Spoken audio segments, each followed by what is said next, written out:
streaming? Hello, everybody. Welcome back to Rant Line Radio, episode 639, coming to you on Monday, December 22nd. We are going to preview USC and TCU locking horns in the Alamo Bowl in San Antonio, Texas. And then also we will begin with the discussion of the end of the USC-Notre Dame rivalry. Give you our reaction to that and so much more here on this episode. As always, you can follow us on social media at Rant of Troy. Email us, rantoftroy@fanside.com, and our phone number, 818-643-7227. Suck a Whisper and Show. I'm your host, Michael Castillo, journal with my co-host here in the Rant Troy studio in Los Angeles, powered by Fansided, Elisa D'Artola. Hello, everybody. Hello. This is probably going to be a big, long episode because we've got to preview the Alamo Bowl. The thumbnail on YouTube has the Alamo Bowl in it, all of that stuff.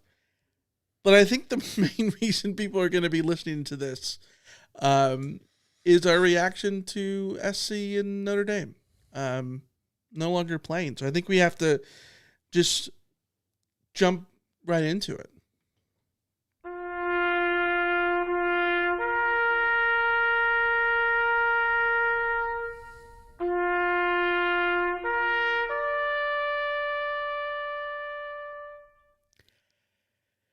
We begin with pouring one out for the SC Notre Dame rivalry, the greatest intersectional rivalry in the history of college football. No longer with us. It is over, at least as it stands right now.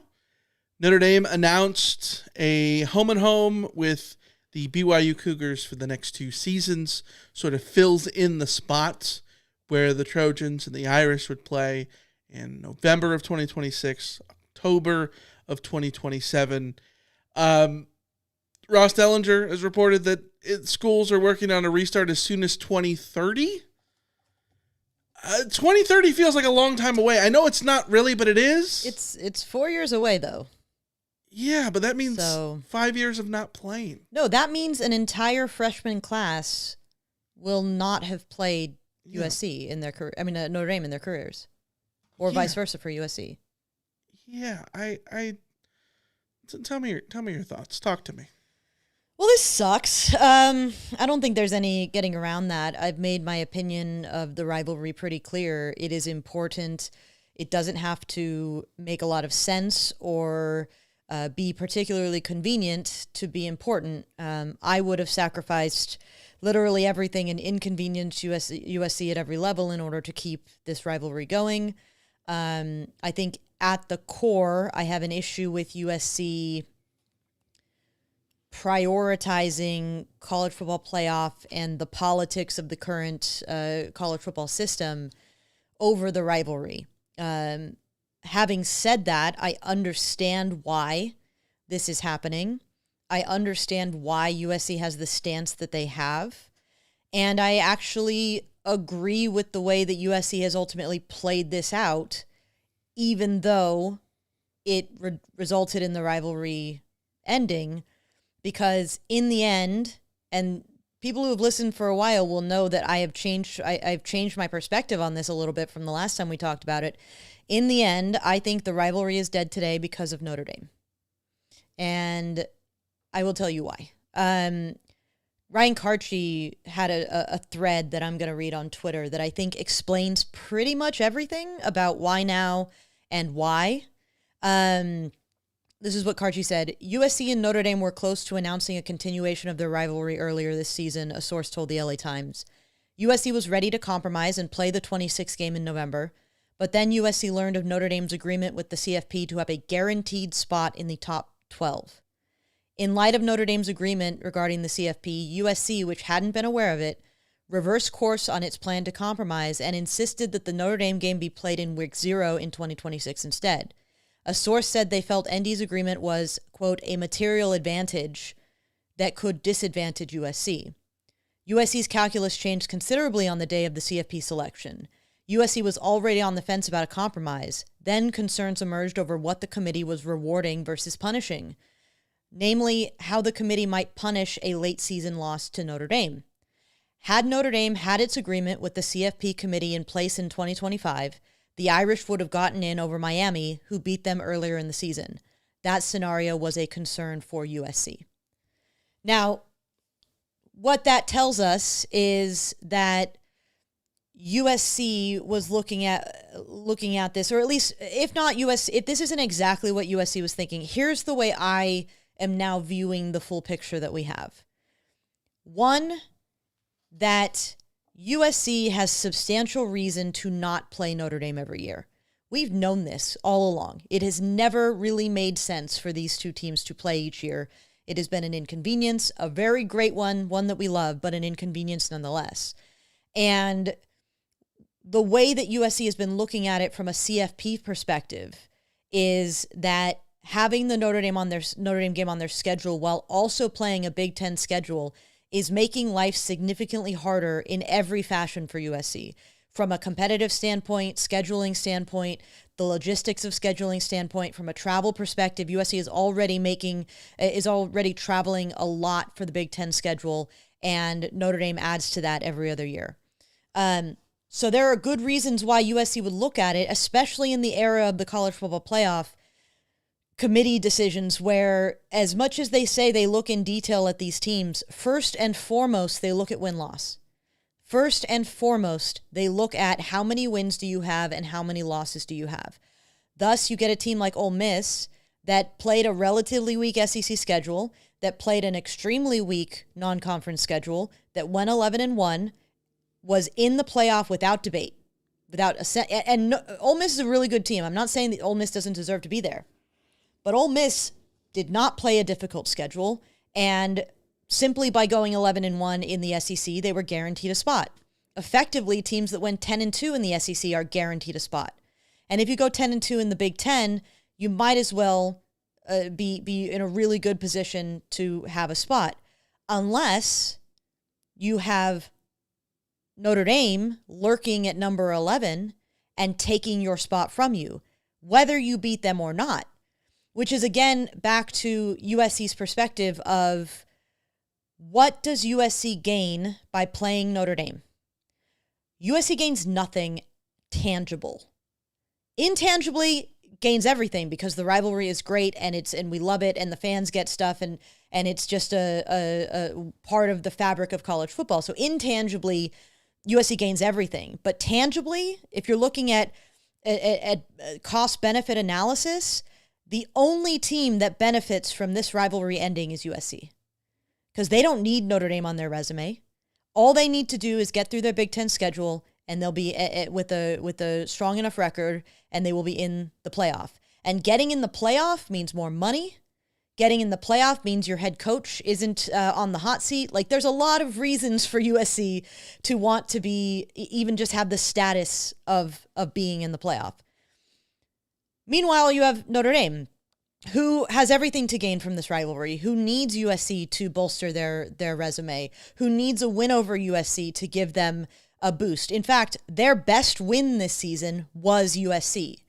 So Notre Dame effectively, they were sitting pat by wanting the rivalry to exist as it has existed. They were happy to enjoy the advantage that they gained from having the rivalry on their schedule to begin with without change, where USC was weighing the cost benefit and having to come up with a decision one way or the other. Now, the decision that USC made was not the practical decision. The practical decision would have been to tell Notre Dame to F off and be done with them. The decision that USC made was to offer a compromise. We'll play you in week 0. And I don't know if that compromise realistically included a neutral site, but either way it was, we'll play you in week 0. And what Karchi has now told us is that USC was going to capitulate for the sake of the rivalry against its own interests. They were going to play Notre Dame in November in 2026 and continue to have this debate with Notre Dame down the line. Now, the CFP agreement is really interesting because what that means is that USC is already at the table with Notre Dame. USC has asked for the week 0 and been denied. USC doesn't want the rivalry to end. And so USC says, fine, we'll give in. We'll do 2026. Let's make it happen. And then they find out that Notre Dame has guaranteed a spot in the college football playoff if they rank 11th or better next year, and as far as we know, beyond. So if you're USC and you're sitting at that table and you are wondering if these negotiations are in good faith between both sides, Notre Dame is not willing to give a single thing in this thing. They're not willing to not play the game in November. They're not willing. I think maybe in 2027 they were willing to play it in September, but there was still going to be a back and forth. USC was going to have to play a November game in its 2026 schedule that was going to be very complicated for USC. USC was compromising by agreeing to 2026 in the first place. USC was compromising by proposing week 0 in the first place. Where in all of this, at any point that we're talking about Notre Dame, where was their compromise? And you're USC, and now you're looking at, it only hurts us to play this game with you, Notre Dame.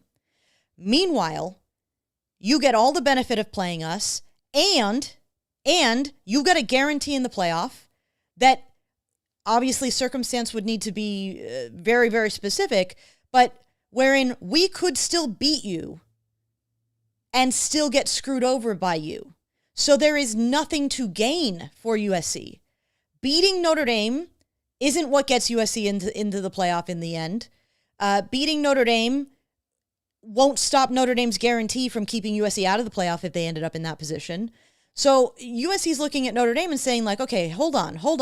We're not going to, if you have this agreement with the CFP, what the heck are we doing here? Because you are all, fine and dandy set up, and we are making all these sacrifices to continue this game. We're going back to week 0. That's our compromise. Our compromise is we still want to play the game, but we want to do it in week 0. And all Notre Dame had to do, USC reaching to the middle, all Notre Dame had to do was come here and say, fine, we'll play in week 0. That's all they had to do. It wouldn't have really tangibly hurt Notre Dame by playing that game. Yes, it makes their scheduling a little bit more tricky, but their scheduling has always been tricky, and this is what happens when you're not in a conference. Like, that's a bed that Notre Dame has laid in. So I've been looking around at this whole thing, and as frustrated as I am from a USC perspective, where I want USC to say, screw it, we're gonna play you even if everything is at our disadvantage. I get that that's not realistic in a situation that involves millions and millions and millions of dollars. I know I've gone on for a long time, Michael. I'm sorry for ranting here, but where I come down on this now is very heavily influenced by the experience I had today of having to send the tweet that announced the BYU series with Notre Dame, having to send the series that to my work Slack, and then having the person on in the morning is not he's not the guy who covers college football. He's not really in the know. So he was asking me, like, how do we cover this? And me, trying to be a good journalist, I tried to lay out, like, okay, this is the way we should cover it. And also these are the whys of what's going on here. And as I was writing out USC's whys, they all made sense to me. And then I had to get to Notre Dame's whys. And I want to do this. I want to be fair. I want to give the full picture to the neutral that I'm speaking to. And I really struggled. To explain Notre Dame's whys in a way that made sense or that made them equal to USC's whys. So that's where I'm at. This is the fault of the college football playoff system. This is the fault of USC for not just shouldering the burden. And this is the fault of Notre Dame for deciding that it was more important for them to stick their thumbs up at USC and play BYU, which realistically is, the only difference between BYU's schedule. I mean, Notre Dame's schedule now going forward is just they're playing USC and they're playing BYU instead of USC.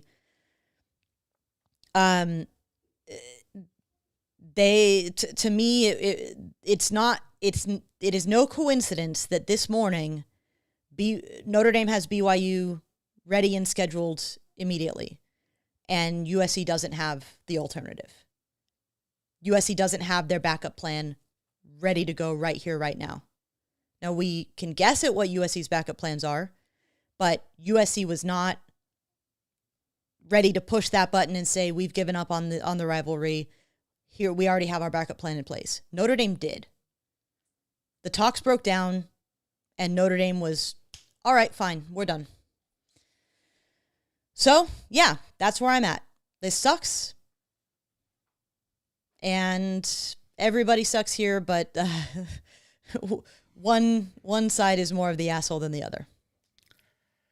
I'm a full believer that everybody sucks, and not just SC and Notre Dame here, but it's the whole landscape of college football.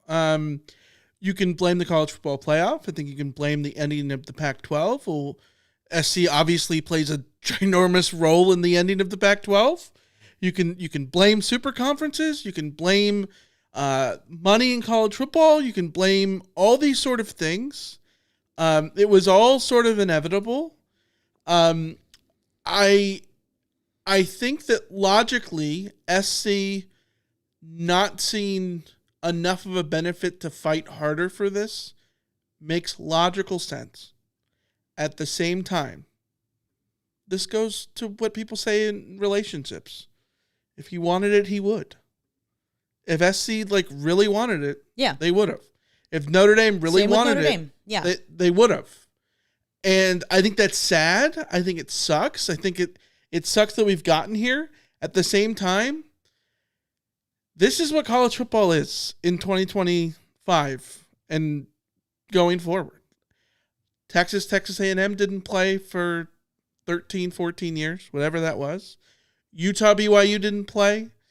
Oklahoma and Nebraska don't play anymore. Notre Dame had to end their rivalry with Michigan to keep the rivalry with SC.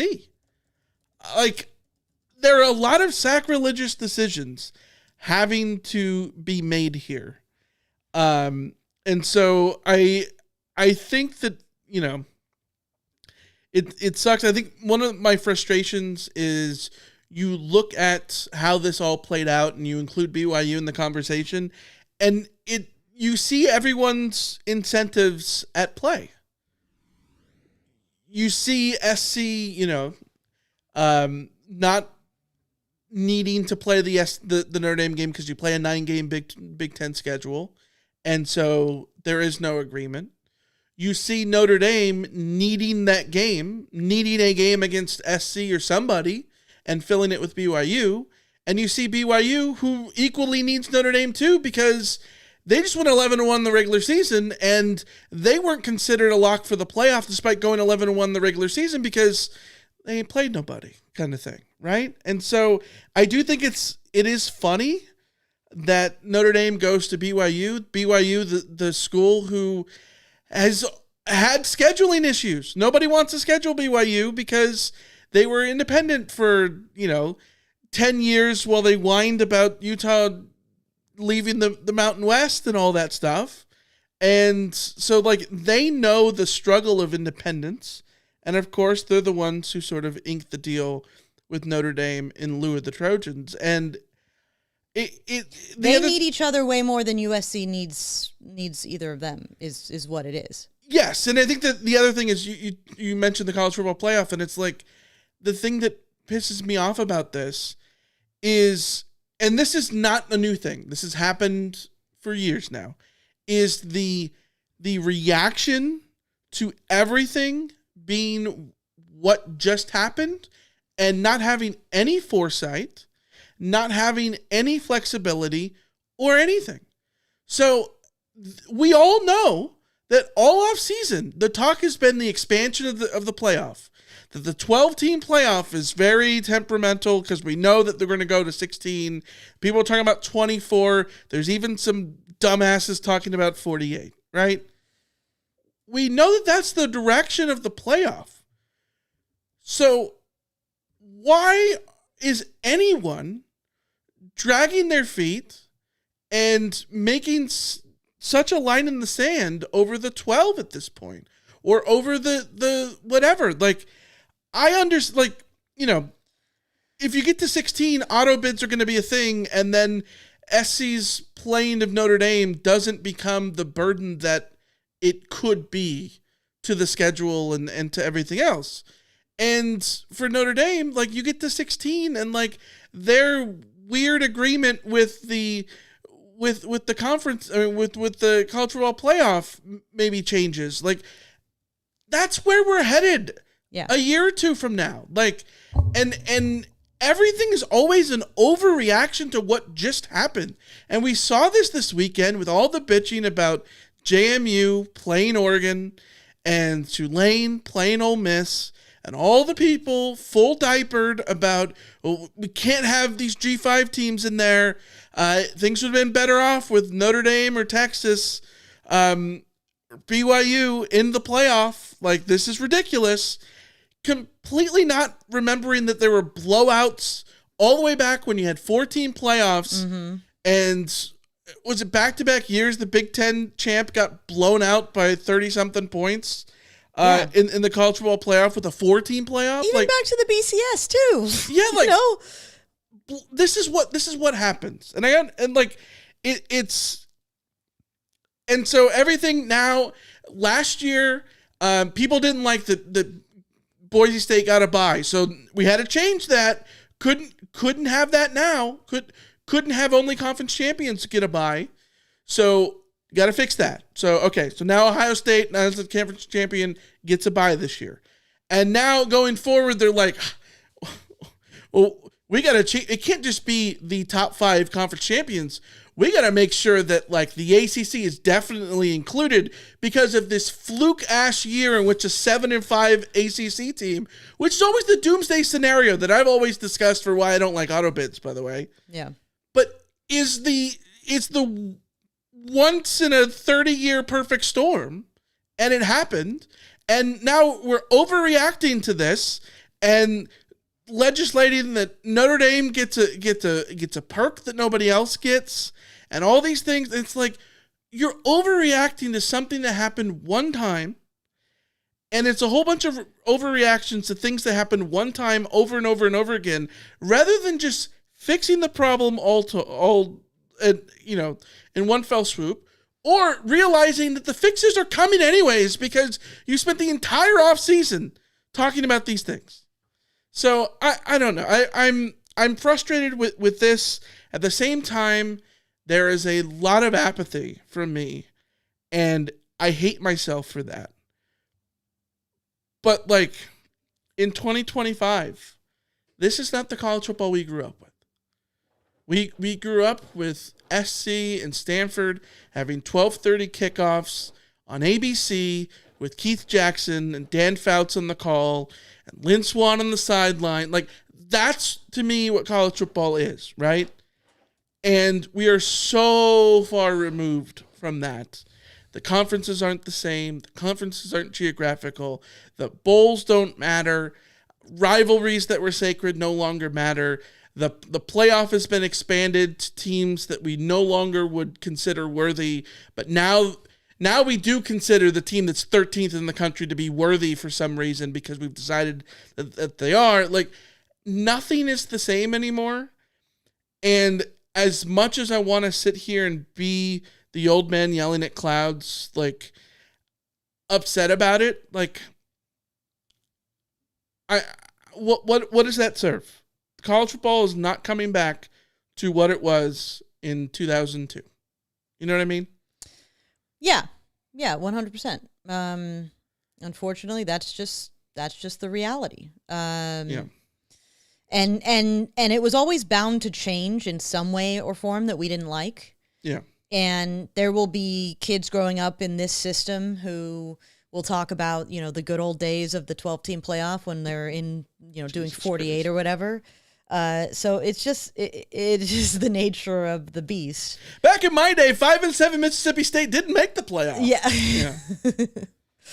Yeah. I Ron Murray in the chat says times change, so we have to adapt. For sure, yes. I think that another thing that we mentioned on the pod before is you and I are of an age where, like, I think are in a good spot in that so much stuff happened in the early 90s to reset college football and to modernize it.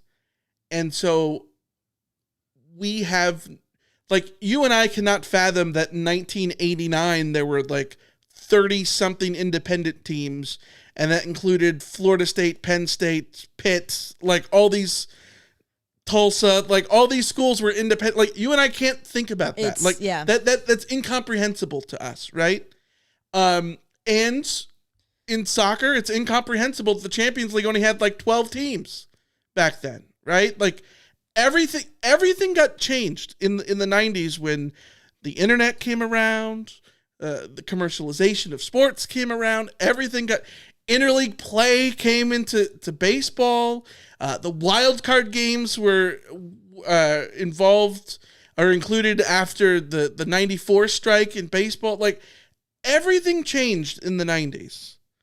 And that was great for you and I, because we didn't have to live through that change. We didn't have to live through the AFL NFL merger. You know what I mean? Yeah.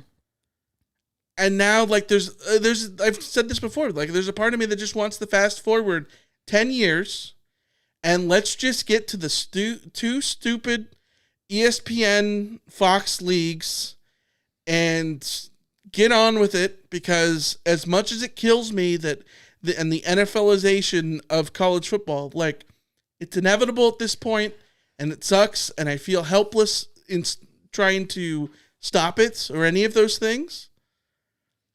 Let's just get there, because I don't want this slow bleed out anymore. Yeah. Like, they just rip the Band-Aid, put the names on the back of the jerseys at this point. Like, you know what I mean? Well, like, I think I was talking this morning with, like, well, the FCS bomb is coming soon too, right? Like, the USC's already been creeping closer and closer to that, which is absolutely the case. But also, if I'm like, why bother scheduling an FCS team? There are so many freaking teams in FBS now. Like, go schedule the Missouri State of the year every single year. Like, you know, yeah. Why take away your stats from FBS teams? Yeah, But, the FCS streak, I've sort of stopped caring about I've given that up just on, because, like, it's inevitable the SC is going to play an FCS team as soon as next year, almost because they have to, because it's going to be hard to schedule anybody but Wofford or whatever the hell. And so that's just coming. And also, SC was the last team to do it, and the last team that never put names on the back, and that enough is a banner you can raise. It's not even just names on the back. Like, it is shocking to me, absolutely shocking, that we are in 2025 and USC has not broken the alternate jerseys outside of the one throwback thing. Like, alternate jerseys are also coming. It is inevitable that USC will do that. Inevitable. I'm stunned that it's hung on this long. Yeah. Jacoby in the chat says, McDonald's patches on my Trojans jersey. That's also coming, guys. I hope everyone realizes that. Like, yeah, that's also coming. Think of the NIL money that would have. Yeah. The bad boy. What if it what if it ends up being like F1, where it's like the Bad Boys Motors Bowling Green State University Falcons. The SRS distribution USC Trojans. Oh my God. All right. Yeah. Let's turn the page. Wrap up there with SC and Notre Dame. And get to talking about happier things. I think, maybe, potentially. USC and TCU.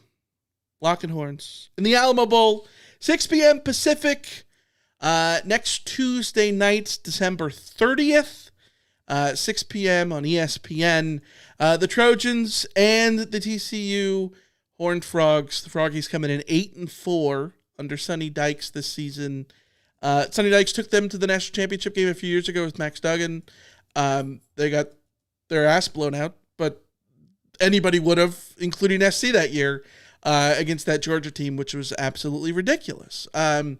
And here we are, 3 seasons removed from there, and SC and TCU neither have taken the step forward to get back to TCU back to the playoff, or SC to the playoff even at all. But here we go. Before we get into anything, though, I want to discuss, can we talk about TCU's chant? Of course we can. So there's Hotty Toddy that Ole Miss has. Hotty Toddy, gosh almighty, who the hell are you? Flim flam bim bam, Ole Miss by damn, right? Which by the it's way. Great, banger. Oh, it's a banger until they don't rhyme the last word. Like the by damn? Their rhyme scheme is all messed up. That's all I'm saying. Oh, that's fair. How about TCU's? Riff, ram, bazoo, lickety, lickety, zoo, who, wah, wah, who, give 'em hell, TCU. Look, rhyme scheme, perfect. It does. Good job, TCU. Yeah. This one is wonderful. Like every single word, riff, ram, ba, zoo, lickety, who, wah, give 'em hell. Like it's all in there. It is all bangers. It is all in there. But what to make of TCU so far this season? I don't know, and I don't know what the hell to make of this game. Genuinely, TCU is a solidly good team, but not great by all the numbers. FEI rank has them at 36th, 40th on offense, 40th in defense. They're a top 40 team, and we talk a lot about like any top 40 team is capable on any given day to beat anybody else, right? Especially on a neutral sites, especially in a bowl game when there's opt-outs. So, like, SC is a 6.5 point favorite in this game. The Trojans, I think, are a much better team on paper and all those things. But this is a bowl game, and how much of that even matters? How much of that can you even sort of put together? I don't know. This is a TCU team that was blown out by BYU in mid-November. Looked like their season was over. And then they finished the season with 2 big wins. They beat number 23 Houston on the road. And they blew out a Cincinnati team who, was in free fall, but they had started the season 7-1 and were looking at the playoffs. So, like, I don't know. And then you look at opt-outs. SC has a bunch of guys that won't be there for injuries or opt-out reasons. And TCU has 1 opt-out, and that's their starting quarterback, Josh Hoover, ranked 2nd in the Big 12 in passing. And he is going in the transfer portal. He will not be starting. He threw 29 touchdowns, 13 picks this season for the Frogs. In place of him is going to be Ken Seals. By the way, Ken Seals, how is that not like the third baseman for like the Seattle Pilots? Such a baseball name. Isn't it? I hadn't thought of that, but yes. Yeah, well, he's a Vandy transfer. Maybe he played baseball. Maybe he did play baseball. I don't know. Started 22 games at Vandy, starting with the COVID season. This is pre-Diego Pavia. He comes over from the Commodores to Fort Worth. He's thrown for 4,413 career yards, 29 touchdowns, 23 interceptions, passer rating of 120.2 in his career. But this year, he has attempted 6 passes. 6. Just 6. Seal started 22 games at Vanderbilt. He went 0-20 as a starter against Power 5 opponents. Win-loss is not a quarterback stat that should be taken seriously. And it was Vanderbilt pre-Diego Pavia. So, like, I don't put any stock in that. But that is still wild to put together on paper. But he's got a lot of experience. As a backup quarterback, I think he's solid as a backup quarterback would go, given that he's got experience. He's not going to be, have Aaron Corp eyes going into being thrown into a situation like this. In the Alamo Bowl in his last game in college football, like, more power to him, right? This is a TCU offense that is predicated on throwing the ball to your traditional, successful, air raid inspired Sonny Dykes pass game. 8th nationally in passing. They averaged 292 yards through the air. They had a Blitnikoff semifinalist at wide receiver and Eric McAllister. He led the Big 12 in receiving, and he's pretty damn good. A high yardage guy, not necessarily a high volume pass catcher. 64 catches. 64 catches isn't going to set any records, but at 1,121 yards, averaging 17.5 yards per catch. He had 21 catches of 20-plus yards. Nobody in college football has more than that. Their second wide receiver, Jordan Dwyer, is out with a foot injury that he sustained in bowl prep, which means their number 3 wide receiver will be number 2. And Alicia, this is a dude by the name of Joseph Manjack IV. Well, that sounds familiar. You ever heard of him? Yeah. I may have heard of him, yes. Yeah. Sounds familiar. He will be playing a big role here. Expect to see him in the mix. DJ Rogers is their big tight ends. 32 catches, 300 yards, couple of TDs for him. Run game really hit and miss for the Frogs. They had success on the ground against Cincinnati in their last game, 238 yards. That seems good, but it also took 52 carries to get there.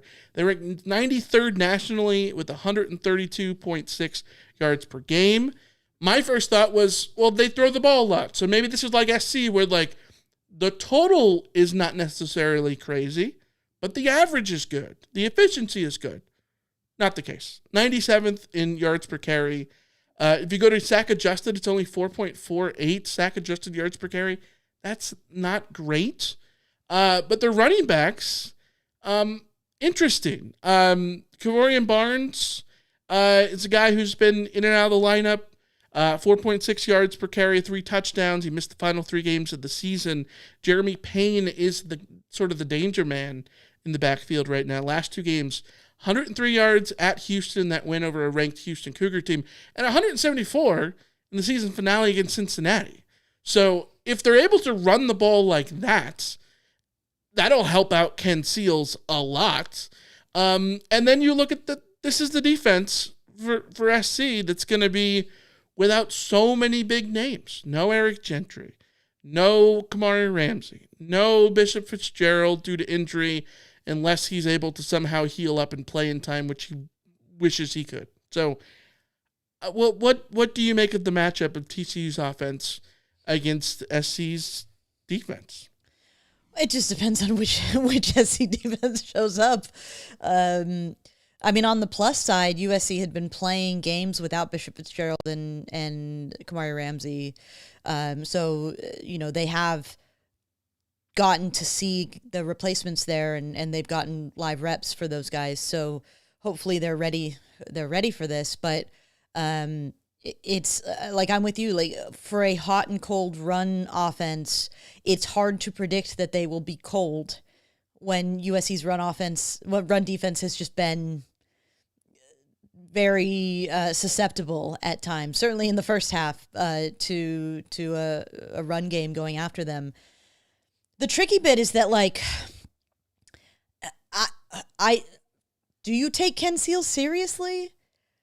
Because, I mean, again, USC has made some less than stellar quarterbacks look better than they are because of bad defensive play over the years. But, like, I want to get into Ken Seals a little bit because, yeah, he had a lot of starting experience at Vanderbilt. He was also the worst or one of the bottom 3 starting quarterbacks in the SEC every single year that he started in PFF grade. And not like marginally bad, like ratings in the like 50s bad. So, I would be way more concerned if TCU was starting the freshman that they have. That's sort of a highly touted freshman. I'm looking up his name right now because I can't remember it. But I would be way more concerned about that because what is it? Adam Schobel is their sort of up and coming guy, because USC wouldn't have any film on him, so like he could be a complete unknown, and it would just be like, okay, maybe USC gets caught off guard not knowing anything about this kid. Playing Ken Seals, like, this might be the worst quarterback USC's played in a long time. So if ever there was a moment for USC's defense to put on a show and have a really good game, it's this, because I think TCU is going to be rather one-dimensional. I think they will have to lean on their run game, and especially because of USC's own sort of deficiencies there. And USC will know full force that they just have to put everything into stopping the run. Yeah. Can they do that? I mean, we've seen them do it in the second half. So we've seen SC have a lot of success defensively against teams that are sort of one-dimensional or like 1.5 dimensional or whatever it is. So in a lot of sense, like, is TCU's offense going to end up looking like Northwestern's? Maybe. Yeah. I don't know. Like, what does Sonny Dykes do to his strategy here? Like, is the game plan to throw as much as it would be with Hoover in there? I don't know. Is Ken Seals just a clipboard holder and he's, going to just go through the motions or everything? Or is Ken Seals the wily veteran who is just biding his time to get back out there and is super motivated, and like his last college football game before he goes and sell real estate or whatever it is? And, anything could happen. It's a bowl game and you never know who's going to show up, right? I don't know. Any of these things are possible. I just think if Ken Seals has a good game, I think that we will need to be having some discussions. I don't think that you should just assume that I'm not assuming he's going to be terrible. I'm just saying, let me give you the benefit of the doubt here. Sonny Dykes, a guy who, no matter who his quarterback is, he gets production. One of the reasons you and I in 2019 sat here in the preseason and said it doesn't matter who the quarterback is, because in the air raid system, and I know that like the air raid doesn't exist anymore, but everything is still air raid inspired at this point, right? You're still like, you've designed an offense that is designed to get guys open and make the simple, easy reads and make life easier on your quarterbacks. And this is not to say that like anyone could do it and it's not hard. It obviously is a most difficult job in sports. There's a threshold at which you still need, you don't need a super elite level quarterback to successfully run your offense, but you do need one. But like that's where I think a guy who has been around for like 9 million years, like. Yeah, but sometimes it isn't a bad. Sometimes when they've been around for like 9 million years, like you've seen who they are. I mean, that's like, yes, I guess to that point, like he could have transferred somewhere else and started, like he could have transferred to Sam Houston instead of TCU or something, and started there or whatever it is, right? Yeah, I don't know. I don't know. And then from SC's defensive perspective. D'Anton Lynn, where is his head at right now? That's a good question. Because he is being talked about as a potential defensive coordinator hire by Matt Campbell at Penn State. And so... And can I weigh in really quick with sure. Maybe I'm reading too many tea leaves or reading into tea leaves, but like the longer there's radio silence, the more I'm convinced that he's taking that job.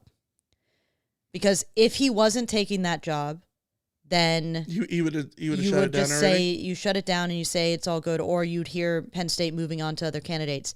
The only reason to wait is to announce it after the bowl game.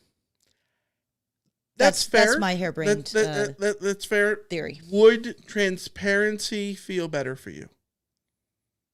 Like, would you feel better? For me, yes, because then we could just start talking full force about Pete Kwiatkowski. Yes. So...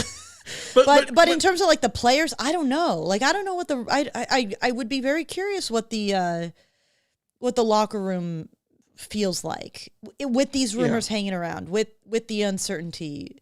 And maybe there is a hush hush thing of like everyone knows that he's going or something. Like I don't know. I don't know. I think that these are things that you can never truly know, right? And you get a mixed bag of stuff, right? Like. On the one hand, when a team doesn't have a coach anymore or the coach is like mentally somewhere else, there's no motivation and people are checked out. On the other hand, you get a situation like, say, Ole Miss, for instance. I think Ole Miss is like playing with house money at this point. Yeah. In the sense of like they're pissed off. Granted, they were playing a Tulane team they'd already beaten, so sure. I don't know. I don't know what that'll mean for the next round, but yeah, like there's something about they're not hapless. You know what I mean? No, yeah, and they were clearly ready to go. Yeah, that's what I mean. And in bowl games, and mind you, it's easier in the playoff, obviously, but like in bowl games, being ready to go is like 75% of the battle. And to SC's credit, as we transition to talk about the SC offense against TCU defense, because there's going to be a lot of questions here too. To SC's credit, the last 2 seasons in particular, there have not been a lot of reasons to be super excited about SC's bowl games. Mm-hmm. The Holiday Bowl and the SRS Distribution Las Vegas Bowl last year. SC won both of those games. The Holiday Bowl, they were absolutely in it. They were well prepared. They played very well. They outplayed Louisville. Miller Moss looked like he wanted to go there and make a statement and everything. Mm-hmm. The SRS Distribution Las Vegas Bowl, I still don't understand what happened on that football field at all. That was a fever dream by Michael. Okay, but when... I don't know that they no-showed, but... When is the last time USC honestly no-showed a game? Because I'm going to say it's the Sun Bowl. A bowl game? The last time USC no-showed a bowl game because it's the Sun Bowl. They didn't no-show the 2015 Holiday Bowl. They didn't no-show the Cotton Bowl. Yeah. They didn't no-show the 2019 Holiday Bowl. Yeah. And they didn't, even though the Tulane, like the defense no-showed, but the team didn't no-show the Riley Cotton Bowl. So to USC's credit, they do tend to take bowls seriously. And I know that like it's a convenient thing for fans of teams to go like, oh, we didn't want to be there, so it didn't matter, kind of thing. But I do take note of which teams look like they want to play and which ones they don't. Like I do think there is an element of motivation that coaches have to be able to have in order to get their teams to play well in bowl games, and it matters to me that USC wins the bowl game. No, I agree. And there's only so many of these games. There's only 13 games that you get to watch. And so it was, you needed to, you want to see your team go out there and care and all these things. So, yes, I think it's helpful that SC doesn't have a long history of no-showing games. But the Freedom Bowl, every Sun Bowl they've ever played, like, those memories burn into your brain. You know what I mean? You remember those forever. Yeah. Let's talk about... If you want some UCLA news that I literally just saw, even though it happened a couple hours ago. What was this? Nico Iamaleva's coming back. Whatever. I didn't know he had more eligibility. Yeah. That's interesting. Yeah. Good for them. All right, let's talk about SC's defense, or offense going up against TCU's defense. This is the TCU defense that 40th in FEI. Again, they're good. They're not great. They're not going to keep you up at night, but like they are more than capable of like doing what they need to do, right? They're led by Caleb Elarms Orr. You might remember that name. Used to be at Cal. He's their leading tackler, led the Big 12 in tackles this season, the 119. 9.5 tackles for loss, 4 sacks. He was all Big 12. You've got Namdi Obi Izor is the other linebacker. Incredible name. Obi Izor is wonderful.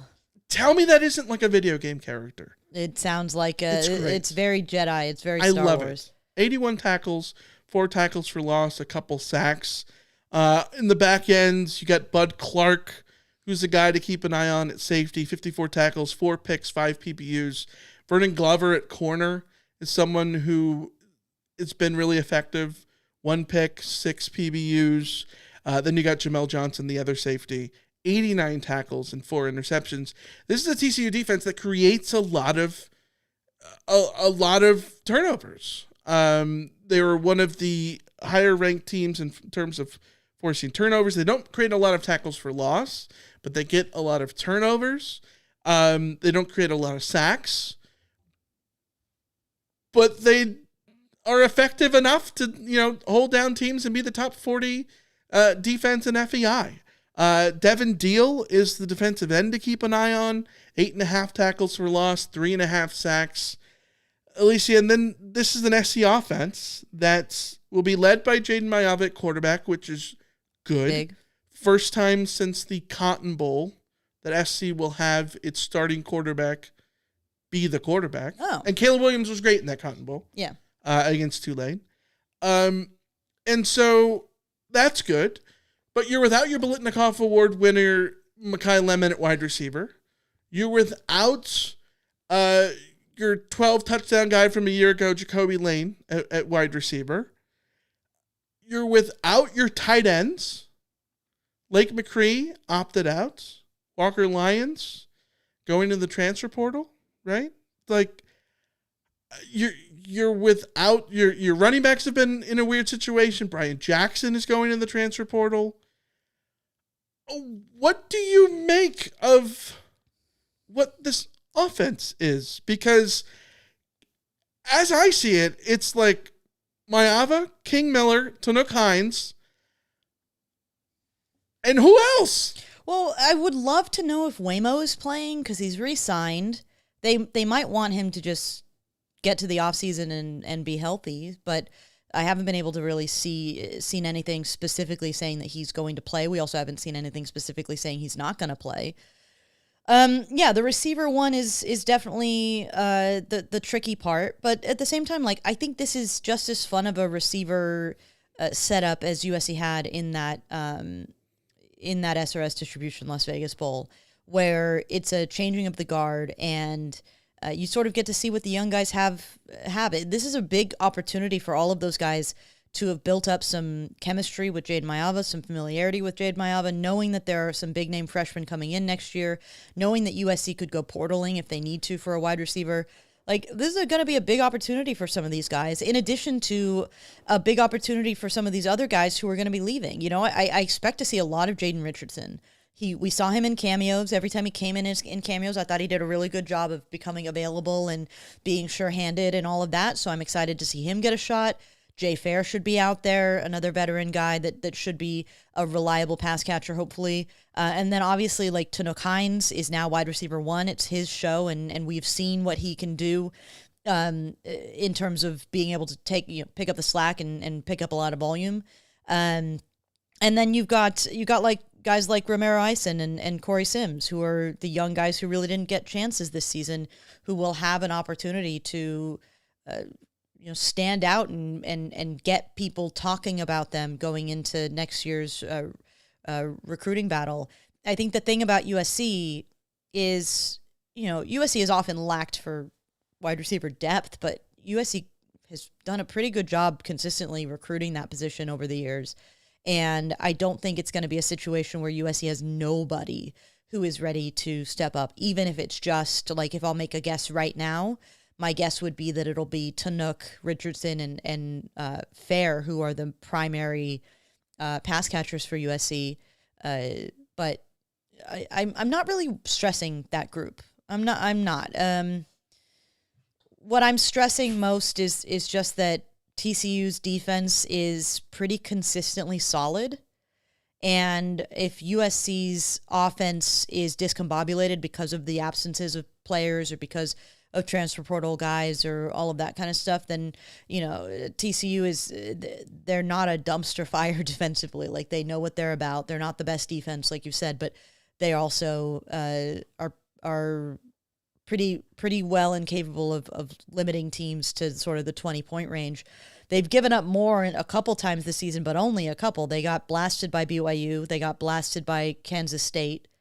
And otherwise, they've done a pretty good job of keeping scoring down. So Yeah. I don't think this is a defense that USC can necessarily overlook, but at the same time, like, it's also a defense that is very short of, like, that's the danger man. Like, that's the guy that's going to wreck you. And USC... I think it's Caleb Elarm. Yes. But yeah, but he is not to say like a middle linebacker is boring, but like he's not, because he's a great player. Yeah. And he was a great player at Cal. Like he's absolutely someone that you should keep an eye on and see how he plays and all that stuff. But like he's not a guy who has 50 tackles for loss and sacks and 12 picks and all these things. You know what I mean? Yeah. Like he is going to be the guy who's always around the ball to get the tackle, and you're going to have to be mindful of that. I think that for me, the pro to this game is that, like, Brandon in the chat mentions that it's going to be like the first quarter of the UCLA game because Lemon and Lane didn't play in that first quarter. Mm-hmm. And yes, I think that was a nice little curtain raiser for what the offense can be in the Alamo Bowl.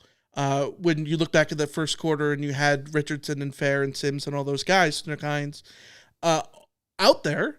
At the same time, my big concern, and like I know that we just say this a million times about bowl games, but like it's preparation and it's how much you want it.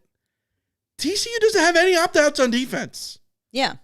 It's not that this is the 85 Bears or the But they've Trojans. played together all season, and there's a huge advantage there. I think, and in a bowl game situation, that matters. Yes, and especially facing an offense that's going to have a lot of holes that are being filled by guys who normally weren't there, or are very young and are getting sort of their first taste of significant playing time. Right. So no, I think it's a perfectly fair thing to look at.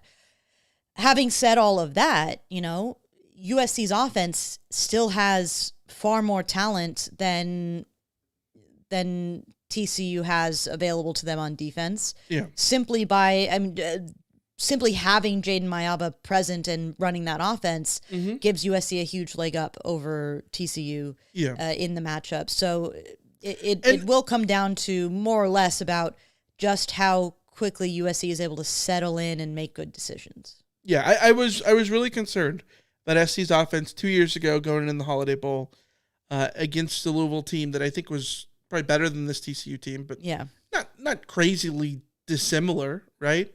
And that was a game in which it was Lemon and Lane's coming out party. Taj Washington was still Taj Washington and getting his production there because of course. Mm-hmm. And so like I think that Taj is the Nook Hines here. And you hope that, one of those other guys can sort of be the Lemon and Lane from the Holiday Bowl. And I think that Mayava doesn't have as much to prove as Miller Moss did in that Holiday Bowl. But I think him coming back, like this is a really good spot for him to get a lot of momentum going into the offseason. I don't know how much this matters, but like, maybe like you put on a good showing in this game. Does that make you look good for all the potential wide receiver transfers that are out there? I don't know. Is Nick Marsh from Michigan State going to watch the Alamo Bowl and like cream his pants over whatever Jaden Mayava does? Maybe, I don't know. It can't hurt. You know what I mean? Yeah, it can't hurt to win and play well. For all of USC's players, it certainly can't hurt. And I think there's sufficient motivation top to bottom of this team for players who need to do as much as possible right now to get a head start on competing for a starting job. For guys who are coming back as starters who have just re-signed or are near re-signing or whatever and need to then look ahead and take a next step to bettering USC, especially on defense. Like, I think there's a lot of motivation there to just play well and do well and, I don't know, win a football game. Yeah. I will say 10-3 looks good on a Wikipedia page. It does. It does. 9-4 doesn't look as good. No. 10 wins. You're always aiming for 10 wins. 10-3 looks a lot better. Let's get to. So you're going over. I'm doing bold. Give me that over. I got to take it under here. I got 3 unders to take. I'm going to do it under here. All right.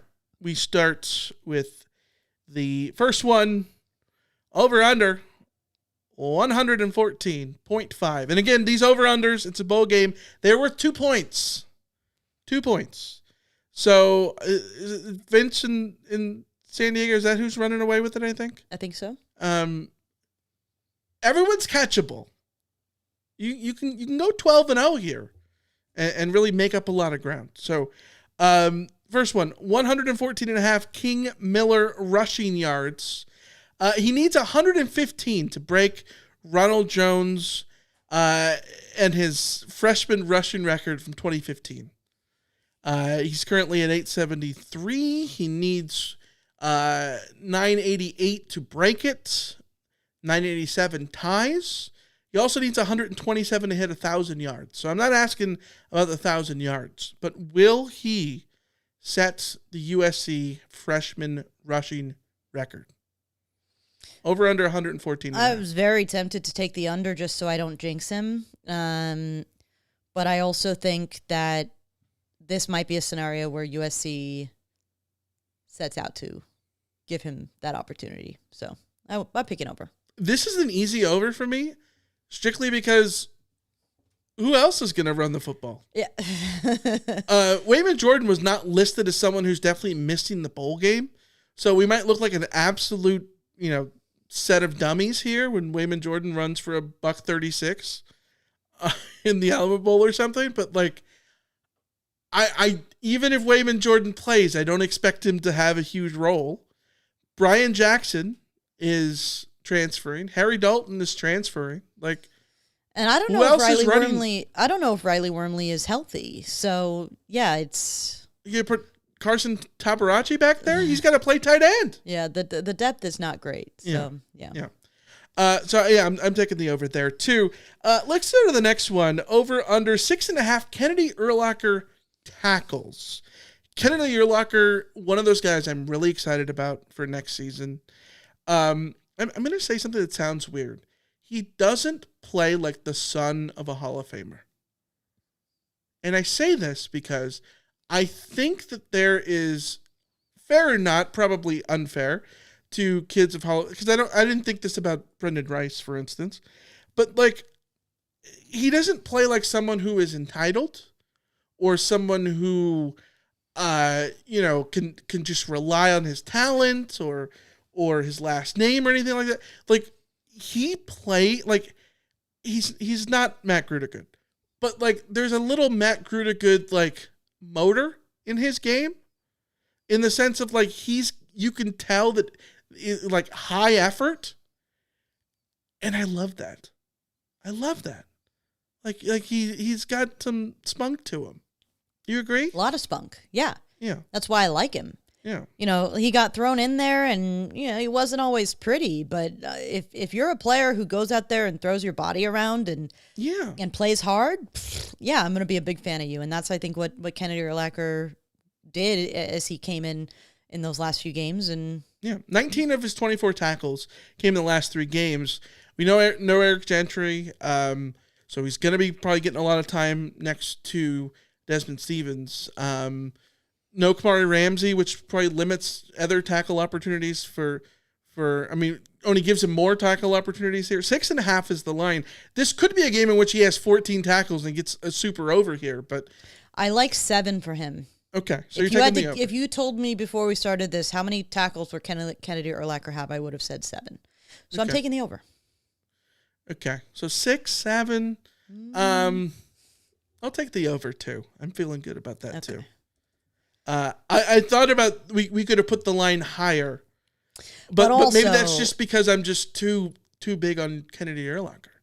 Well, if you had put it higher, like Mr. Pugahead in the chat says, Pierce is the hard hat of that defense. Yeah, If you put it higher, I probably would have gone under because I think there's going to be a lot of room for Christian Pierce to eat as well. Yeah. I think the linebackers will probably be Desmond Stevens and Jaden Walker. It's a big moment for those guys. So, yeah, I think there are a lot of tackle opportunities for a lot of guys, but Urlacher is going to be up there with the top ones. Yeah, and Urlacher can play safety. You can play in the box as well. He can play all over the place. I think we're going to see what he can do there. Let's go to the next one. 60.5.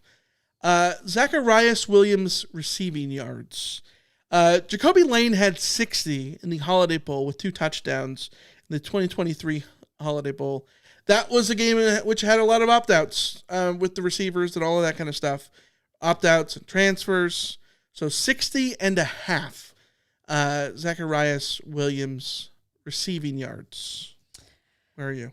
I am taking under on this for 2 reasons. Number one, I can't keep taking over as I will absolutely be jinxing USC and making us all have a bad time.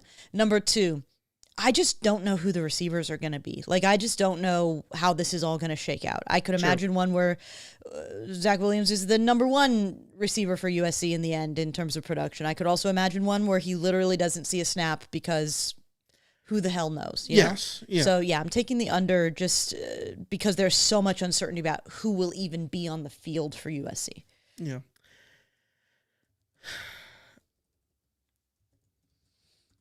I think under is very compelling. I'm going to take the over just because I may be a dumbass here. But I don't want to. I don't know that SC is going to score 1 million points in this game because, again, TCU's entire defense is back, and I think that's going to stand for something. But, like, I'm going to take the over because I could see him being him and Tunuk Hines being the lemon and lane. And so, I don't know. I put Zacharias Williams in my head over Fair and Richardson. We'll see if that works. I would love that. In actual reality here. Let's go to the next one. 1.5 TCU interceptions thrown. TCU as a team ranks 120th in FBS interceptions thrown. A lot of that is Josh Hoover, obviously. But Ken Seals only threw 6 passes of the rock this year. One of them was intercepted. So what?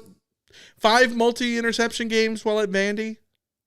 1.5 is the line. What are you taking? I'm just going under because of the nature of interceptions. Like, you have to throw passes in order to be intercepted. You have to have things happen a certain way for passes to be intercepted.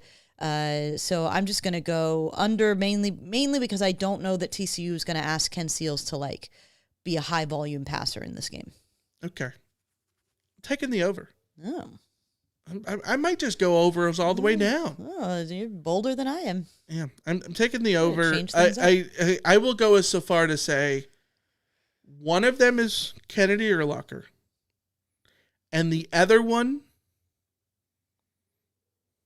is Christian Pierce. Too much of a easy pick here? No, I like Christian Pierce. Here's one. I'll make predictions if USC gets 2. Okay. Alex Graham. Ooh, okay. And Cam Fountain. Cam Crawford. Okay. Is it a tip?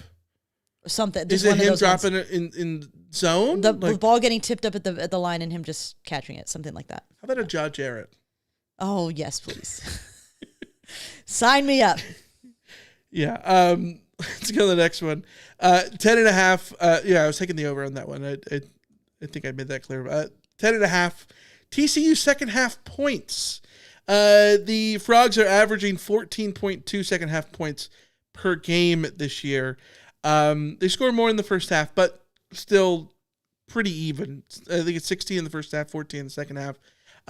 SC has shut out 3 of the last 4 opponents in the second half.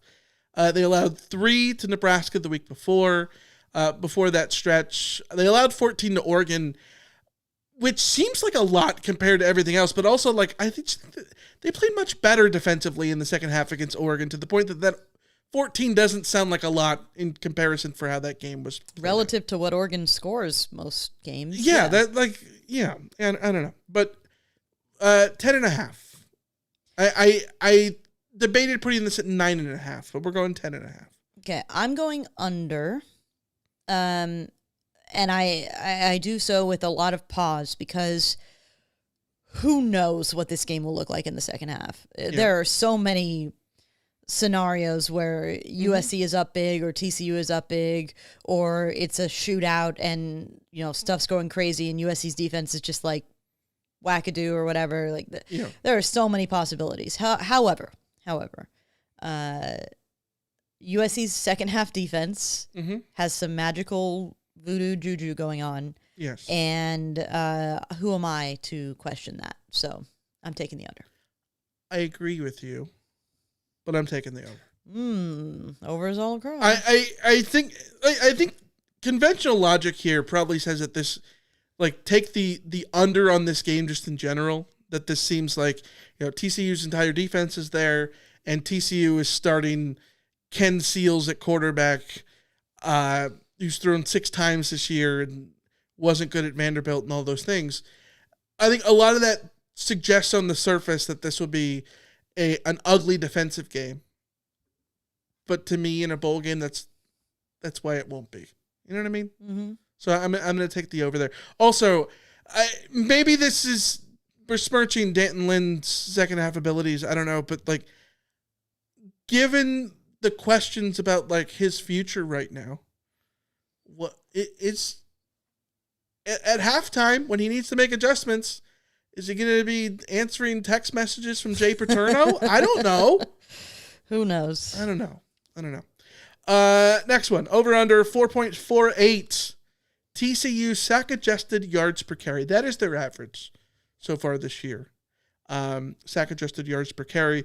They're under 4 if you look all told with all of their carries, but the running backs themselves, sack adjusted yards per carry, 4.48. So over under 4.48 sack adjusted yards per carry. What do you got? I'm going to go under here. Okay. And it's like I will predict it will be something like 4.40. Okay. Barely under. But I do think that they will be in the 4 point something range. Yeah. And I like the between 4.0 and 4.5 as like the range for them. USC's rush defense has been kind of weird. Obviously they gave up 1 million to Notre Dame. And then Iowa and Northwestern both had high averages, but they've, they outside of like those games, they've been pretty in the 4s range. So yes, yeah, I don't know. But, and I'm taking the over here. I'm taking overs all the way down. I think that. I also think USC is going to have their eyes set very clearly on the run game. Because of that makes sense, but situation. Payne was really good. Running back Jeremy Payne was really good against Cincinnati, 174 yards. I think he had 26 carries in that game. We talk about SC's rush defense being much better in the second half, right? They're like more than a whole yard better in the second half than they are in the first half. But even the games where SC held Nebraska and Northwestern and Iowa and all those teams down, the running back, even Michigan, the running backs themselves all got their yards per carry averages that were pretty normal. Northwestern's guy was at like 5 yards per carry. Michigan's 2 running backs were at 5 yards per carry.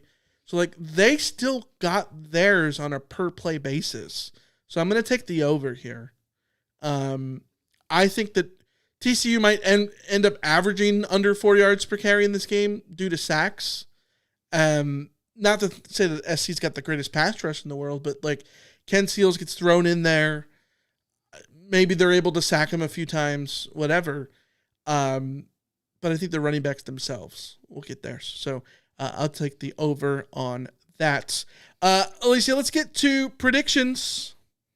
This is always a tough one.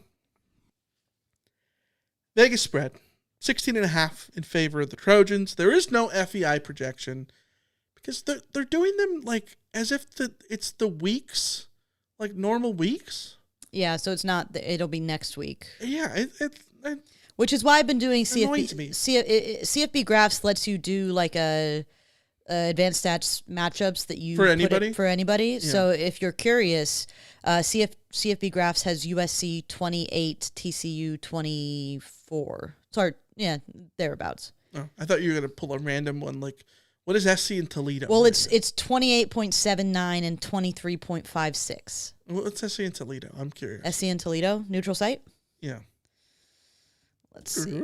Get into the mainframe.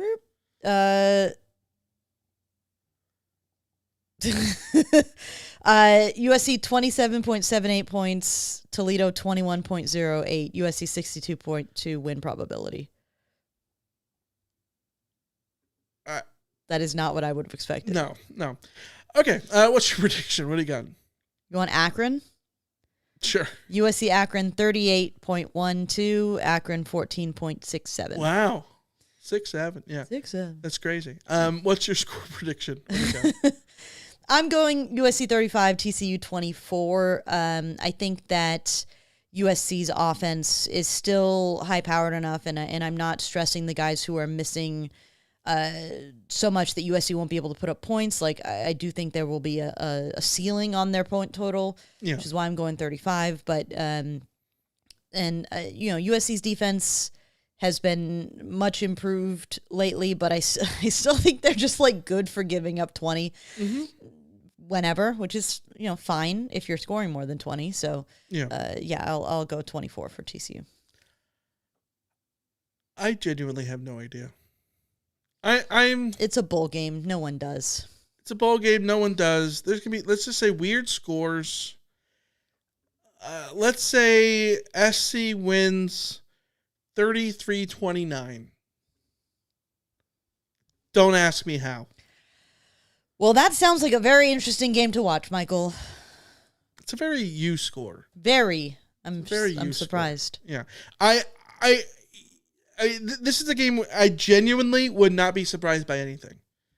If TCU comes out here and BTA's SC because this is a game which they're completely bought in. They don't have opt-outs outside their quarterback, and Ken Seals decides that he's going to, play one last college football game and it's going to be fantastic for him and all that kind of stuff. I could absolutely see a world in which that happens. It's a bowl game and maybe SC doesn't care. Absolutely within the realm of possibility. I can absolutely see the inverse, in which this is a TCU team that doesn't have their quarterback, and it's an SC team that has a lot of motivation because you got all those receivers trying to, play for spots and not get processed out, or they're going to try to put up big film and then decide if they're going to transfer or whatever. I don't know. Like, anything, blowout in either direction, close game, ugly game, high scoring game, it's all possible. Anything's possible at this point. Yep. It's all there. And to say that like that either one of those is impossible, I think is to not read the situation of what bowl games are in 2025. Oh, absolutely. You know what I mean? Yeah. Which is bowl game predictions. Like, you can end up just looking like an absolute dipshit really easily. Really easy. Don't look at my bowl projections. I started 0-5. Yeah, so don't listen to me. I was going to say that normally I don't put a lot of time or effort into bowl predictions specifically because of that, because, like, who the hell knows? Right. But this year I actually did sit down because I was going to have to do we were doing our bowl predictions for fansided.com. So I was going to have to have an explanation for why I was making all of my picks. So I did go through and look up matchups and look up injuries and all of that kind of stuff, and did CFB graph comparisons and the like, and came up with a system by which I would put my do my confidence picks and all that kind of stuff. And I'm, knock on wood, doing pretty well. I don't want to get ahead of myself, but so far the system seems to be working. There you go. All right, let's wrap this thing up with the mailbag. You've got mail. All right. I don't think we have anything except for one. We got one handwritten letter. I didn't want to get into this. Oh. Okay. This is from Bajer.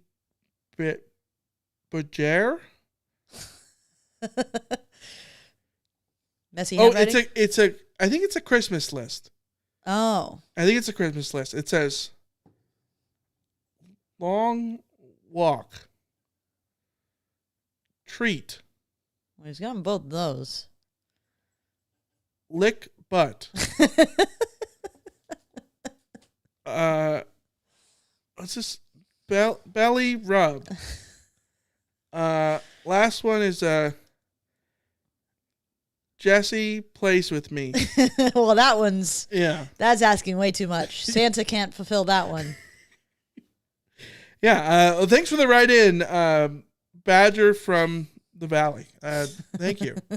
Yeah, I don't think we had anything else. I just double checked the. We got a call email. though. I feel bad because Cam called in like weeks ago at this point. I genuinely cannot remember if we played this last week or not.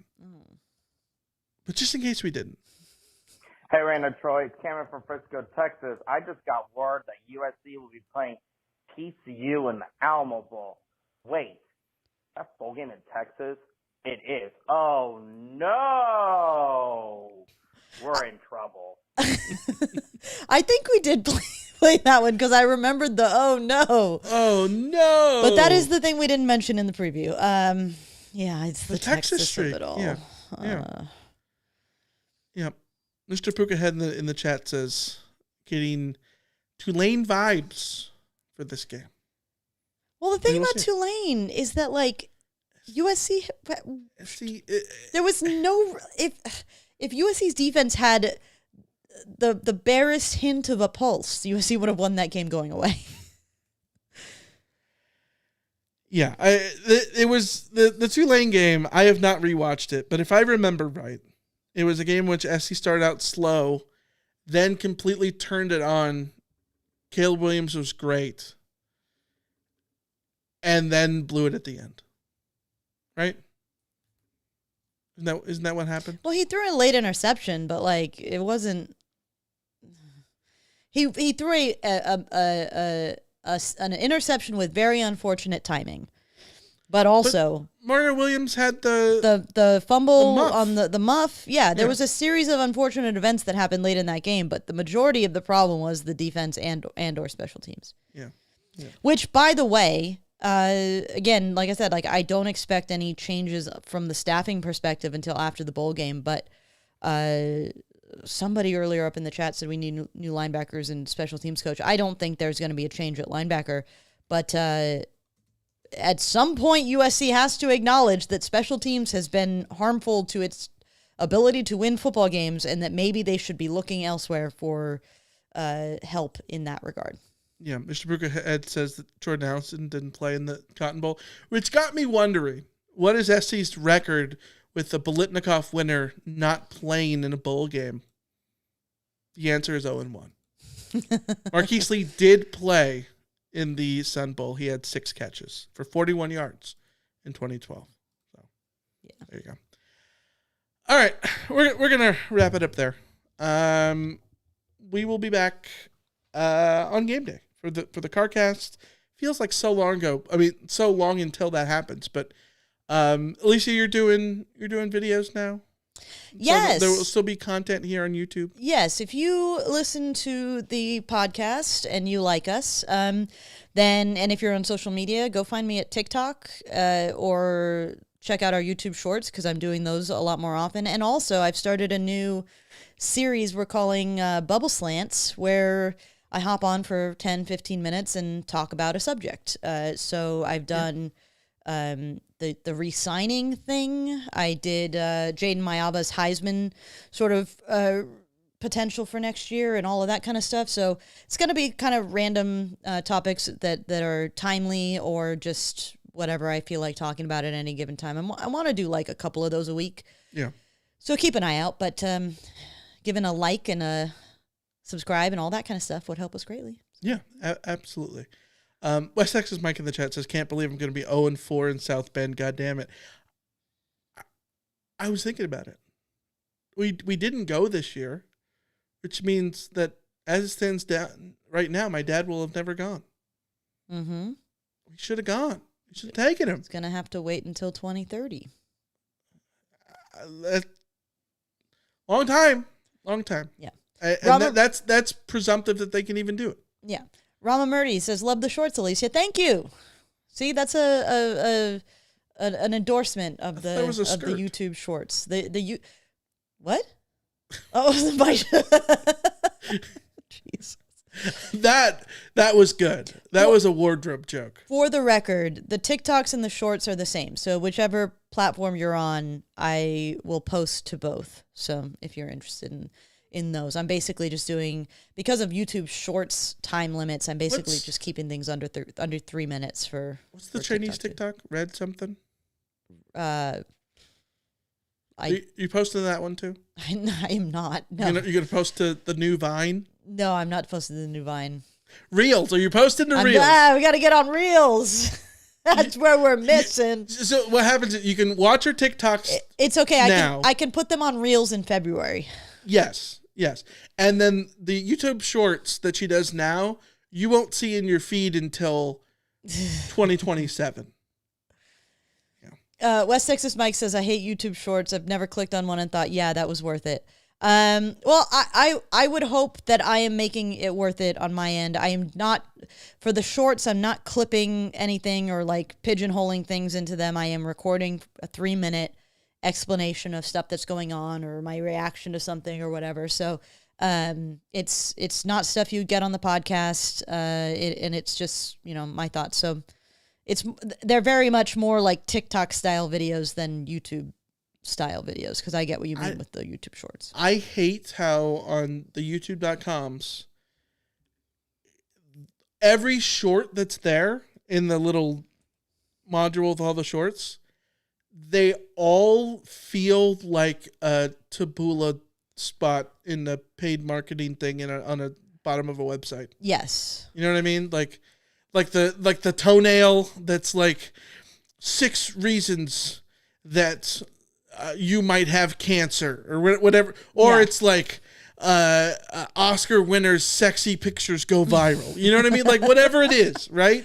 It's always those kind of things. And like that's the kind of stuff that's in the shorts, in the little module. Yeah, there's good shorts out there, but that's not what YouTube gives you on the website. No. It's always like whatever, and the thumbnail is insane looking. Well, because they don't let you set the thumbnail.